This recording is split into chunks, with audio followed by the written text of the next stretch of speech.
So it turns out UCLA was broke.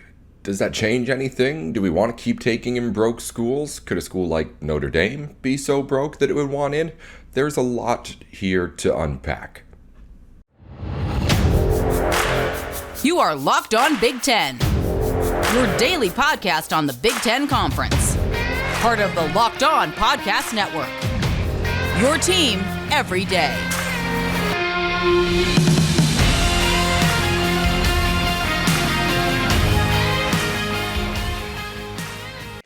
All right, Locked On Big Ten alongside Jacob Rude. I'm Nate Dickinson. A whole lot to get into in just the last day, as it seems like it has been every day since the last time Jacob and I talked last week. But since we last talked, we were talking in the middle of all of this news breaking between the Big Ten and USC and UCLA. But even just in the last 24 hours, it seems, Jacob, there is all sorts of stories coming about of what could be happening next in college sports and what could be happening next for the Big Ten. But it seems like overall, the overarching thing is that the Big Ten really started the wheels turning here. Yeah, I still haven't even fully wrapped my mind around the fact that two Los Angeles schools are in the Big Ten. I'm still kind of grasping that, but yeah, I talked about it on Locked On Hoosiers last week, kind of in the aftermath. But I think the Texas and Oklahoma moves were kind of that signaled what was coming. But UCLA and USC coming to the Big Ten is kind of the point of no return. I think a lot of people have realized that all right, this is really real. This is happening. How do we kind of save our now? And whether it's the Big 12 and Pac-12 trying to merge, whether it's whatever it may be, the schools that are rumored to potentially maybe come to the Big Ten, it seems like everybody has kind of realized that, oh, this is really real. We have to figure out how to adapt and keep ourselves afloat. And that feels like what the last week has been. It's just a whole bunch of reactions from a whole bunch of schools trying to figure out how they stay afloat now. At first, I thought the biggest thing was the boundaries being broken, like physical, actual boundaries, the lines that have been drawn in the sand across different conferences. I thought it was the Big Ten kind of breaking that was making all of this happen. But then we get the information out earlier today that it was, in fact, UCLA, at least in their case, a big money problem, which of course makes sense. They lost a whole lot during the pandemic. It was looking like if they stayed in the Pac-12, I mean, reports coming out that they were going to have to cut all sorts of different kinds of sports if they did not make this move. They make the move. They're now money makers again.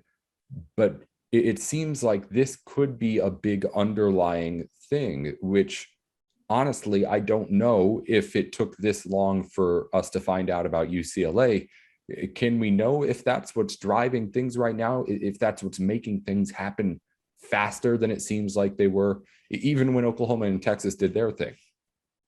Yeah, it's one of those things we talked about in the moment, and everybody, I think, kind of realized that the pandemic was going to have lasting effects when it came to the schools, their budgets, just having a season without any attendance in any sport, basically, and just not having that money into your budget when you have these huge budgets with lots of programs. And as you said, we found out that LA was hemorrhaging money. And the LA Times article said they were headed toward a Olympic sports Armageddon. I remember, and they referenced it when Stanford cut a bunch of Olympic sports, and they faced a lot of backlash and kind of walked it back. But UCLA was up to over $100 in debt, basically, because of poor football attendance and the Pac-12's kind of payouts not being behind, and they had lagged behind the other conferences. And now, I mean, you look at, I think 102 was with deficit they built up, and now the expectation is just from media rights alone that it could be $100 million each school is going to bring in. And yeah, I mean, it makes sense why they kind of I assume they were the ones who reached out considering their financial issues, but it makes sense why they sought out joining the Big Ten, because this was it's one of those things you didn't, like you said, you didn't realize how bad it was, but it was about to be really, really bad for UCLA athletics. So, what does this mean going forward now? If it was this bad for UCLA, which is not, I would imagine, a school that had it the worst off. I mean, maybe that much debt in the football program is the worst off that you can get out there, but maybe some of that's just the management as well with whatever happened there. But anyway, the point is, if UCLA was doing poorly, there are other schools who are doing poorly too, right? So, as other schools are now seemingly moving just as frantically as USC and UCLA did, what does that mean for the conference as a Big Ten fan that is taking these schools in? Because it's not that easy now anymore. It's just saying, oh, we can add the names of USC and UCLA and know that that's going to be programs that are making money. If UCLA wasn't, what can the Big Ten be confident in going forward? I guess the Big Ten would get all the details. What can we, as people who are watching from the outside, how am I supposed to figure out if a team that wants to join the Big Ten wants to join the Big Ten to make the Big Ten stronger, or just because it's hemorrhaging money? Does it even matter? Because it didn't matter for a USC or a UCLA, and it's not going to matter now for the Bruins as far as making money goes. They're going to be part of the rights deal. They're going to be just as rich as every other school in the Big Ten and on their way back to being fine. But what does this mean, if anything?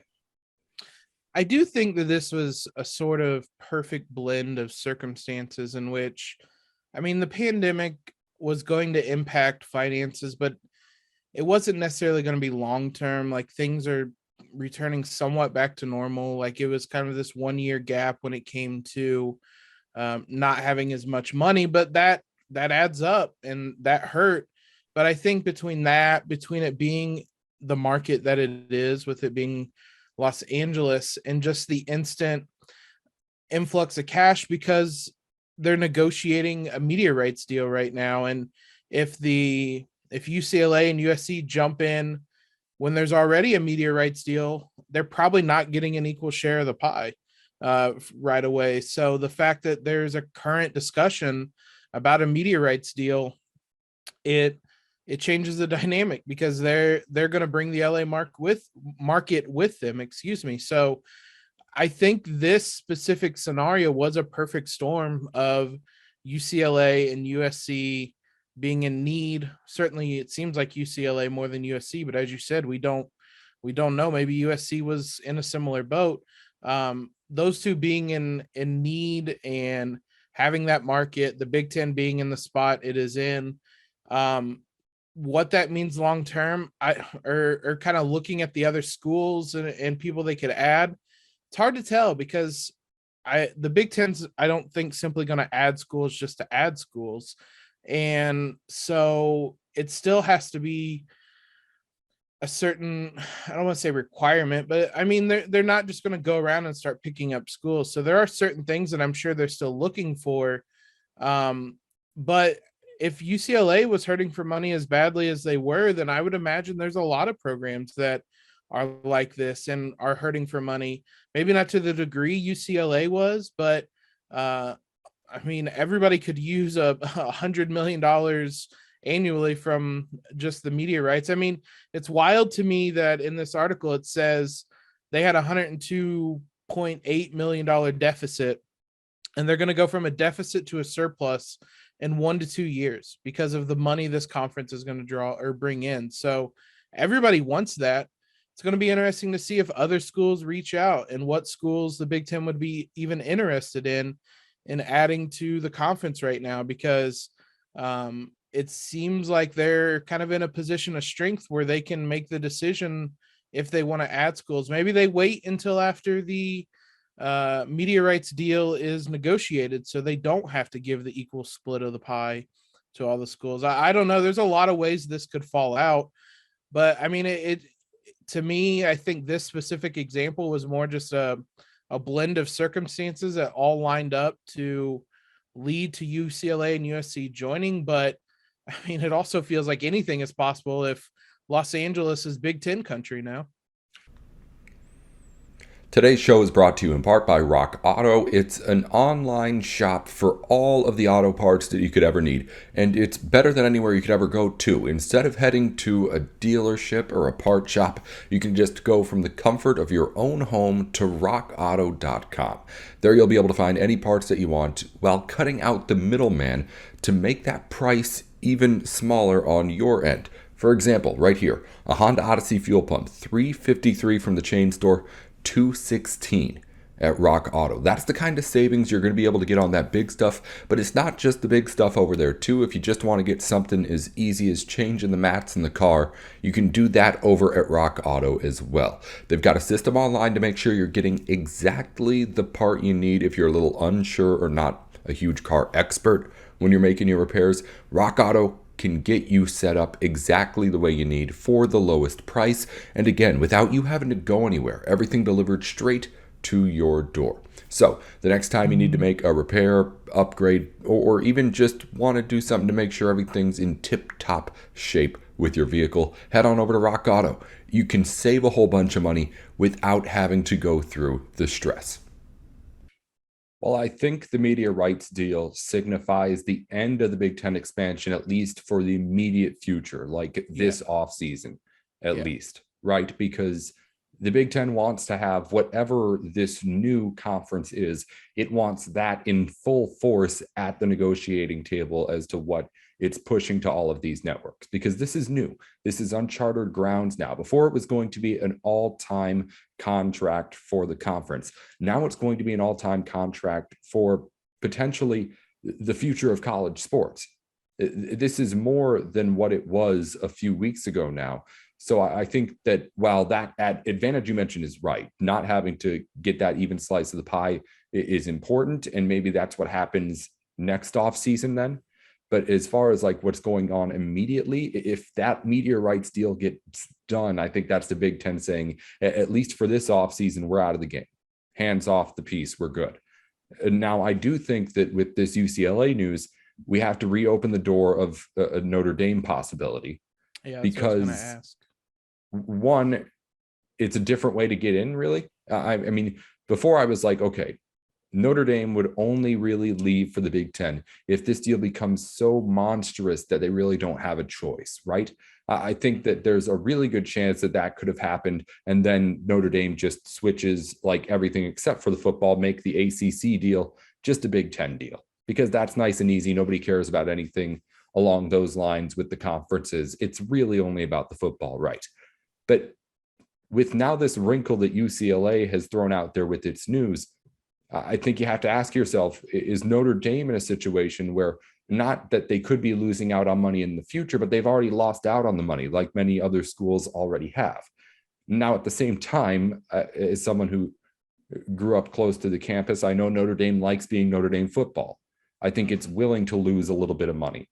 I think it's willing to not make the most money if it's able to still be Notre Dame football. And to be fair, Notre Dame could very easily have had, at its worst time, more money than UCLA ever did have. That's just the way that Notre Dame works. Mm-hmm. But if there were some sort of perfect storm, it would be the Notre Dame losing money, which we'll probably never know about, the way that we knew about UCLA losing money here. And then them making this move into the Big Ten, even from a football standpoint. I don't think that happens here. I think the Big Ten, one, is not doing anything else. If there's a bunch of other teams lined up, it does not do anything else until it gets that yes or no from Notre Dame. Maybe it already has gotten that no from Notre Dame, and that's why they went and got USC and UCLA. But I don't think any of those moves are made, at least on the football side, until Notre Dame is in a dire situation. But it wasn't until today that it occurred to me with that UCLA news that could already be the case. I was thinking like 3-4 years from now. Yeah, I when you said that they were just kind of done this offseason, I was going to point out, I think Notre Dame would be the example, or the exception, is that if Notre Dame said, hey, we'll join the conference, then they would add Notre Dame.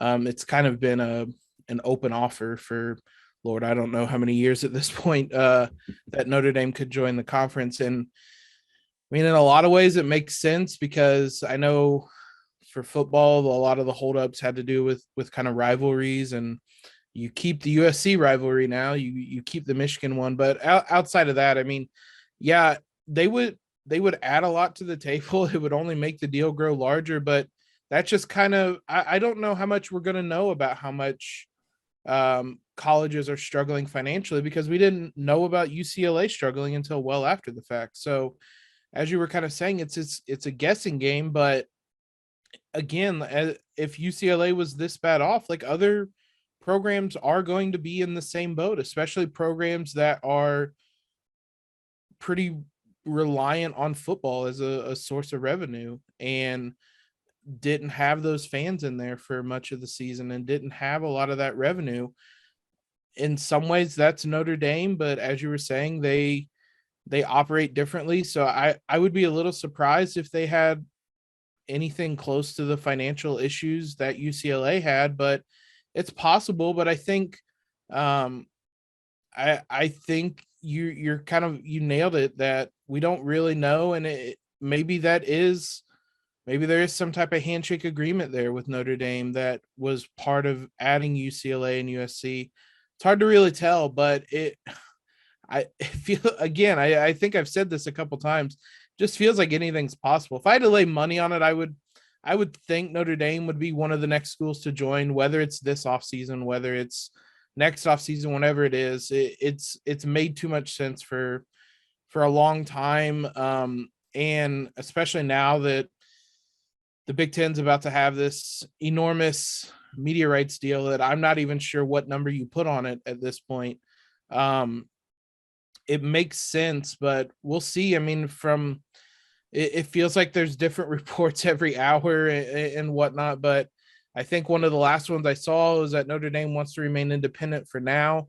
I also don't know how much longer they'll be able to do that and turn down money that the Big Ten is going to be able to offer them with these new media rights deals. I know they may sacrifice money to remain Notre Dame, but when does that number become too big to where it's too hard to say no to that money?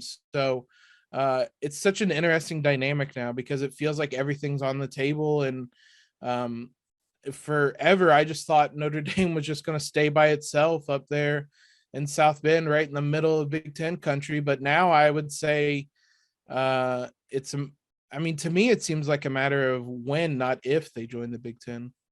The new coconut brownie chunk puff from Built Bar is still flying off the virtual shelves when you go over to Built.com. Built Bar, as you know if you've been listening to Locked On podcasts, is the protein bar that tastes like a candy bar. Everyone here at Locked On absolutely loves them. Not just saying that as a sponsor. They send us stuff and people rave about it all the time. It's 100% real chocolate around a protein bar with a Built Bar, but with a Built Puff. And with this chocolate brownie chunk puff, you're getting yourself one of the most popular Built Bar flavors in that puff form, marshmallow, surrounded by chocolate, while still getting all of the protein you need with less than 5 grams of carbs and sugars too. It sounds too good to be true. I know this stuff tastes too good to be true, but the facts don't lie, and the nutrition's right there on the bar too. It's all the protein you want out of a bar to get you through the day, while also getting you the great flavor too. And now you can get one of the most popular Built Bar flavors in that puff form with the chocolate brownie chunk puff. Head on over to Built.com right now and use code LOCKED15 when you order. Even in the last few days, I've gone back and forth on which side of the fence I land, as if I think the Big Ten's adding any more this offseason or not adding any more. I guess right now, I'd say the two biggest obstacles holding me back are, one, that I think Notre Dame is that first domino that has to fall, and I don't think Notre Dame does that right away. And by the time the Big Ten figures that out, it might be too late to do something this offseason and get something done. Also, that we haven't even touched on the tough conversation that needs to be had about the fact that the Big Ten still hasn't added any schools that aren't part of that AAU accreditation. And that's something that just kind of has to be thrown out the window at this point. I don't think that's even a conversation anymore.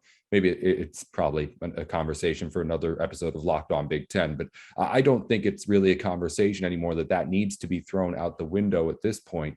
But it still hasn't happened yet. And from a conference standpoint, when you're talking about the people who are actually powerful in making these decisions, that's a tough conversation that I think I would put all my money on going to be had.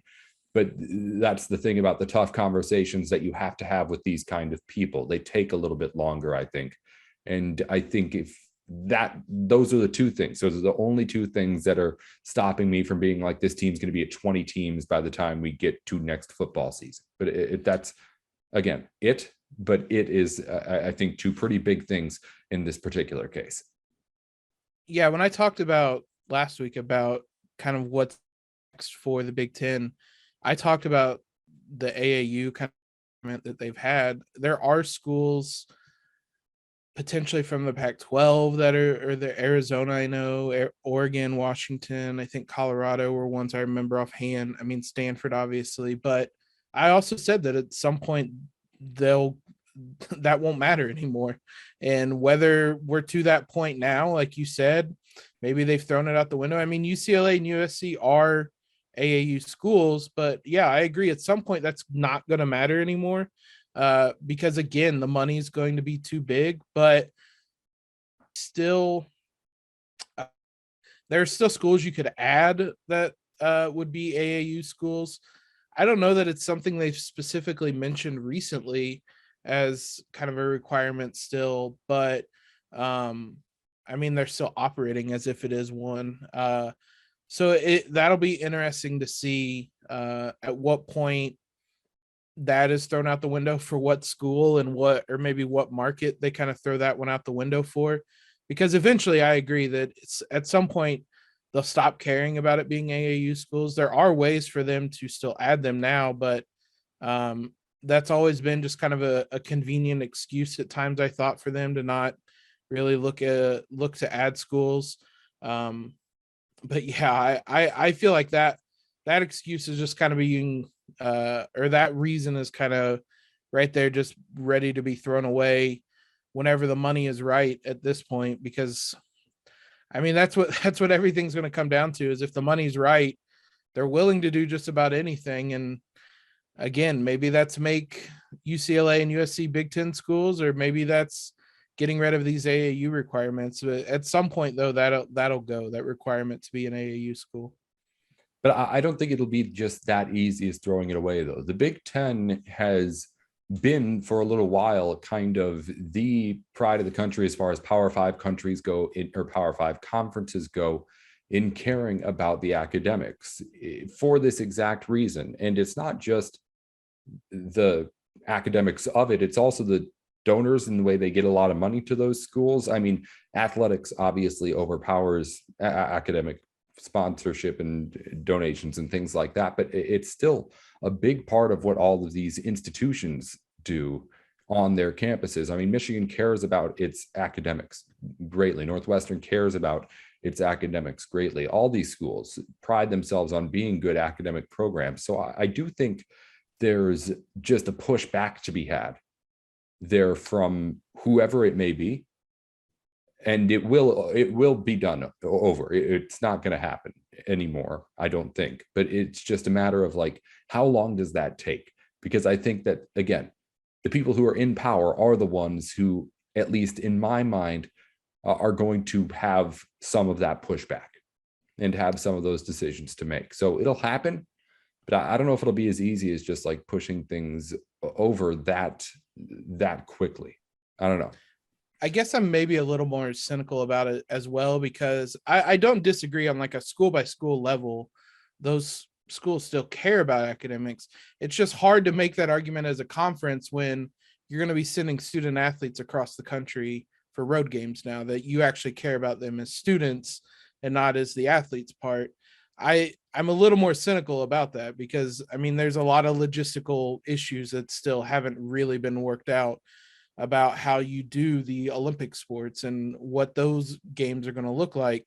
So kind of in that sense, I feel like we've already jumped the shark when it comes to athletics, that that's kind of a back burner issue when you're adding UCLA and USC. So I guess I'm a little more cynical about it. Maybe they won't throw it out that easily.